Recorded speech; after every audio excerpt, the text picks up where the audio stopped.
जानती आज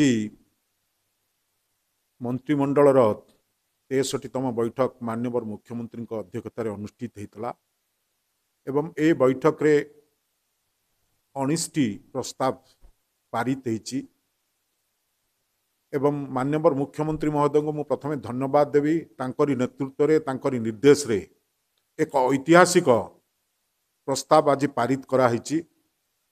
ओडिशा राज्य में रही सर्वमोट ग्राम पंचायत संख्या हूँ 6798 से पंचायत मान भितर प्राय 4373 ग्राम पंचायत रे जोटे बैंकिंग सुविधा नथिला जनसाधारण बैंक जरिया पाउथुवा विभिन्न सुविधा सुजोग पाइबारे विभिन्न असुविधार सम्मुखीन होते। आज ये ऐतिहासिक निष्पत्ति फल से माने सहजरे सरकार विभिन्न योजनार सुफल ए बैंक मान जरिया पाई परिबे।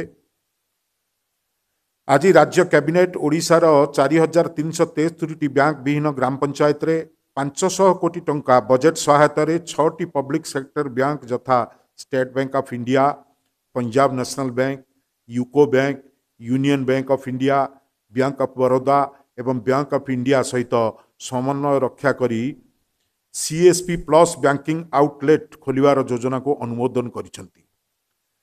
आर्थिक अंतर्भुक्तिकरण ओडिशा सरकार एक मुख्य कार्यक्रम। ओडिशा पाई आर्थिक अंतर्भुक्तिकरण एक मुख्य समस्या जेहेतु राज्यर अधिकांश जगार बैंकर उपस्थिति बहुत कम। राज्यर सर्वमोट 6798 ग्राम पंचायत मध्यरु प्राय 65% ग्राम पंचायत रे 4373 ग्राम पंचायत रे स्थायी बैंक शाखा नहीं। आर्थिक अंतर्भुक्तिकरण पाई बैंकिंग एक अत्यावश्यक सेवा होइथिबारु राज्यर प्रत्येक ग्राम पंचायत रे निरवच्छिन्न बैंकिंग सेवा पाई एक स्थायी बैंक शाखार आवश्यकता अछि।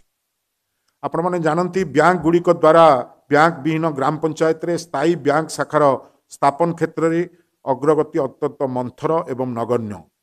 तेणु सीएसपी प्लस बैंकिंग आउटलेट माध्यम रे प्रत्येक ग्राम पंचायत रे बैंकिंग सेवा जोगेबा पाई ओडिशा सरकार एक उच्चाभिलाषी लक्ष्य नहीं आगे आछन। चलित आर्थिक वर्ष 2023-24 रे सीएसपी प्लस बैंकिंग आउटलेट माध्यम रे राज्य रे थिबा समस्त 4373 ग्राम बैंक विहीन ग्राम पंचायत रे बैंकिंग सेवा जोगाई देबा पाई एही योजना कार्यकारी हेबो। बैंकिंग सेवा पाई ओडिशा सरकार 5 वर्ष पर्यंत निःशुल्क गृह प्रदान करिवे। यह व्यतीत ओडिशा सरकार एक मध्यवर्तीकालीन स्थायी फिक्स्ड कॉस्ट एवं 3 वर्ष पाई आवर्ती खर्च रेकर्डिंग कॉस्ट वहन करिवे। एही योजना राज्य आर्थिक अंतर्भुक्तिकरण को बड़ धरण प्रोत्साहन देव एवं राज्यर समस्त बैंक विहीन ग्राम पंचायत रहउथिबा लोक माने मागणारे समस्त प्रकार बैंकिंग सेवा पाई परिवे।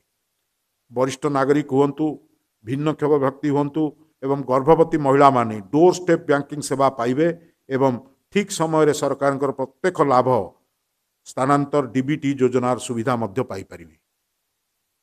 आपण माने जानती बैंकिंग सुविधा नथिबारु अतीत रे जो अभाव असुविधार सम्मुखीन होउथिले वयस्क व्यक्ति माने, शारीरिक अक्षम व्यक्ति माने एवं वरिष्ठ नागरिक माने आगामी दिन में ऐतिहासिक पदक्षेप द्वारा निश्चित भाव दूरीभूत हो पारे।